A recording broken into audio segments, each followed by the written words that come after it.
Tensions are rising in the Western Pacific. That sentence, short and stark, captures why mariners, diplomats and defense planners alike are watching a stretch of ocean that sits at the crossroads of trade, sovereignty and strategic competition. In recent days, a large naval formation centered on an aircraft carrier has been reported operating closer to waters associated with the Philippines. The presence of such a group has renewed scrutiny across a region where sea lanes converge and where multiple countries maintain overlapping interests and claims. A carrier group is unmistakable at sea. It is a mobile command post, a floating airfield and a logistical hub all in one. When one moves through sensitive maritime areas, it naturally draws attention because of its scale and the range of operations it enables. That attention is amplified in the waters surrounding the Philippine archipelago, an area of outsized importance for both commerce and contention. These passages connect major trade routes that crisscross the Indo-Pacific and sustain economies far beyond the littoral states. Officials and analysts point out there is a pattern to many such movements. Training cycles, seasonal deployments, and readiness rotations often account for concentrated activity. Surface ships, air units, and support vessels routinely coordinate to practice communications, sustainment, and maneuvers. Still, in regions with overlapping territorial claims or differing interpretations of maritime boundaries, routine operations can be interpretations, can be interpretations. Regional authorities in the Philippines have acknowledged increased maritime activity nearby, but statements from Manila have been measured. The language has emphasized observation and coordination with partner nations rather than escalation. That restraint suggests a deliberate approach: monitor closely, share information, and work through established channels to reduce the risk that any single encounter becomes a flashpoint. Allied naval forces in the region have also increased their situational awareness patrols. These patrols are framed as efforts to preserve open sea lanes and to ensure freedom of navigation in international waters. They are, in effect, a message of presence and of intent, a demonstration that important maritime corridors remain accessible and that multiple actors are committed to predictable operations at sea. Transparency and communication come up repeatedly when maritime tensions rise. Diplomatic exchanges have been renewed not to solve every underlying difference, but to manage daily interactions at sea. The focus is on maintaining stability and on ensuring movements comply with international maritime rules and established navigation norms. In practice, that means sharing information on planned exercises, using standard identification and communication protocols, and keeping diplomatic hotlines and military-to-military contacts open so that routine operatio do not spiral into incidents. Technological systems underpin much of the monitoring that makes this possible. Coastal radar, maritime domain awareness networks, automatic identification system data, and patrol aircraft together create a composite picture of who is where and when. Those systems allow local maritime agencies and international partners to track movements in near real time and to flag patterns that merit closer scrutiny. They also make it harder for large formations to operate without being observed, a fact that paradoxically can both reassure and alarm neighboring states. The strategic calculus behind carrier deployments is multifaceted. Beyond training and operational readiness, a carrier group can be a tool of strategic signaling. It can communicate priorities and reach without the bluntness of direct confrontation. Analysts say such movements demonstrate operational capability across different maritime environments and can be interpreted as efforts to reaffirm presence in key maritime zones. For the country deploying the carrier, those messages can be intended for domestic, regional, and global audiences, simultaneously projecting power, assuring allies, and signaling to potential competitors. At the same time, the presence of multiple naval assets from different countries in confined maritime areas increases the complexity of day-to-day coordination. Airspace management above the sea becomes more complicated when carrier air wings are operating near patrol aircraft and commercial air traffic. Surface tracks may cross, and the simple task of distinguishing between routine maneuvers and deliberate provocation can become fraught. This is precisely why the language of restraint professionals focused on avoiding misunderstandings is so often invoked.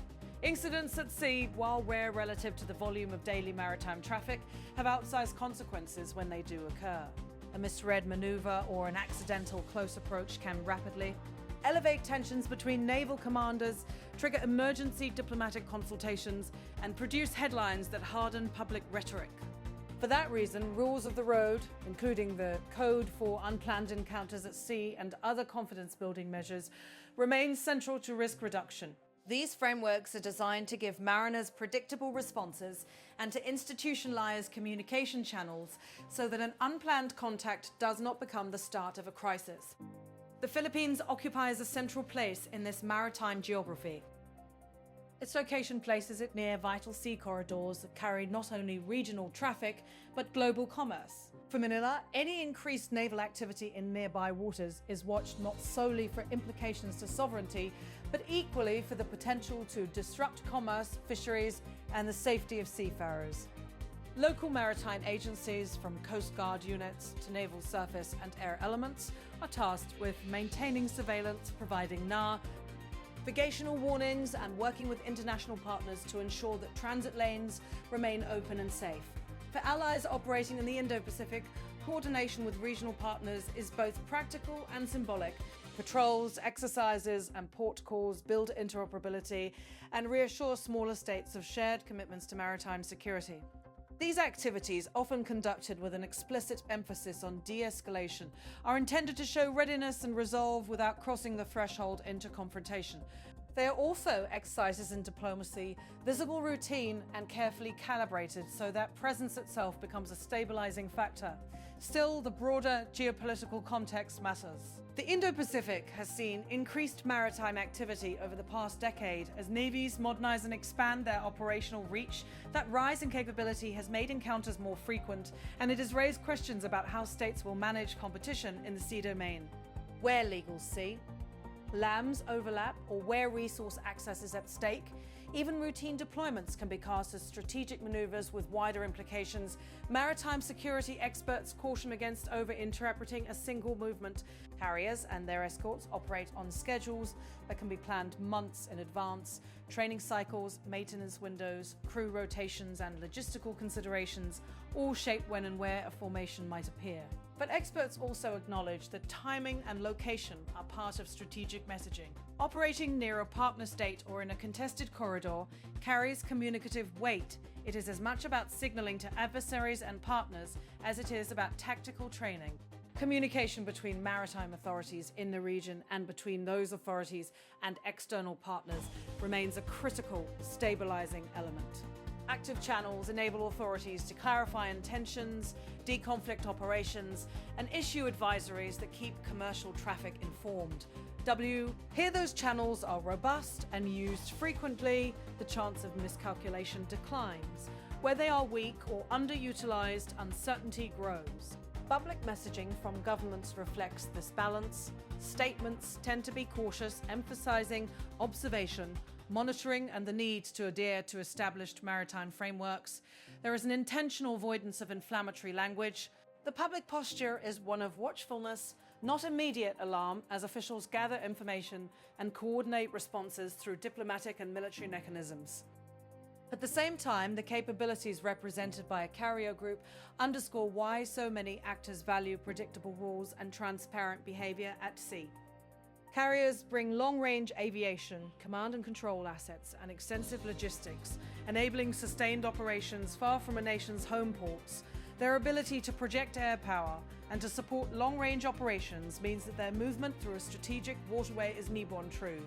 Far just a local matter, it has regional resonance. The risk calculus also includes non-state factors.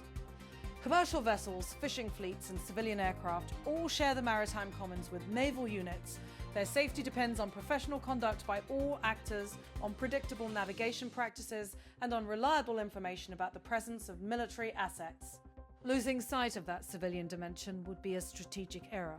Maritime security is inextricably linked to the safety of trade and the livelihoods of coastal communities. Looking ahead, the pattern is likely to continue. As nations seek to maintain credible maritime forces, deployments that combine training, presence missions, and signaling will remain part of routine operations. The persistent challenge will be managing proximity, making sure that professional conduct, real-time communication, and adherence to norms keep competition from becoming confrontation. In practical terms, that means reinforcing both technical capacities and human ties, Continued investment in maritime domain awareness systems helps provide the shared situational picture that makes coordination possible. Regular exercises and officer exchanges build habits of communication and deepen understanding of each other's procedures. At the diplomatic level, consistent engagement, even when it does not resolve underlying disputes, builds the trust needed to manage day-to-day interactions at sea. The current concentration of naval assets near Philippine waters is thus a moment that reflects broader trends.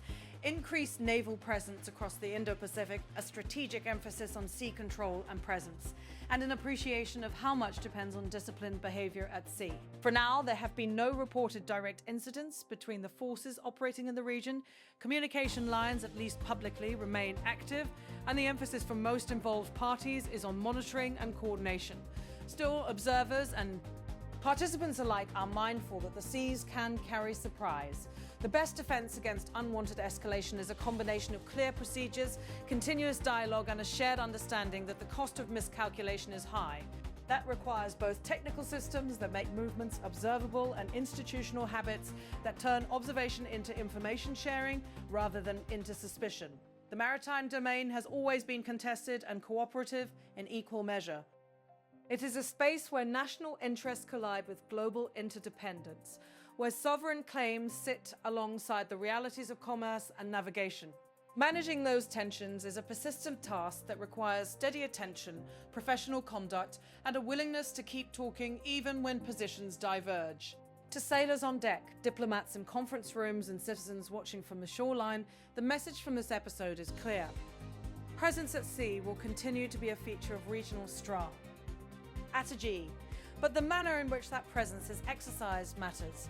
When officials urge transparency, call for reducing misunderstandings, and emphasize adherence to established maritime frameworks, they are not speaking abstractly.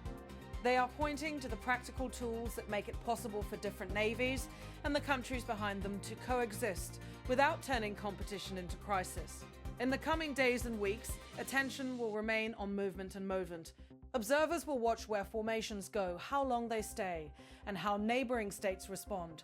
But the deeper question is less about a single deployment and more about how the region chooses to manage persistent overlapping interests in shared waters. If professional conduct, open lines of communication, and predictable norms continue to guide behavior at sea, then even robust naval activity can be managed without escalation. If those elements falter, even routine operations can take on disproportionate strategic meaning.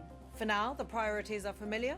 Keep the sea lanes open, ensure the safety of mariners, sustain diplomatic dialogue, and maintain the professional practices that reduce the risk of miscalculation in a maritime environment where the scale of assets and the pace of activity have both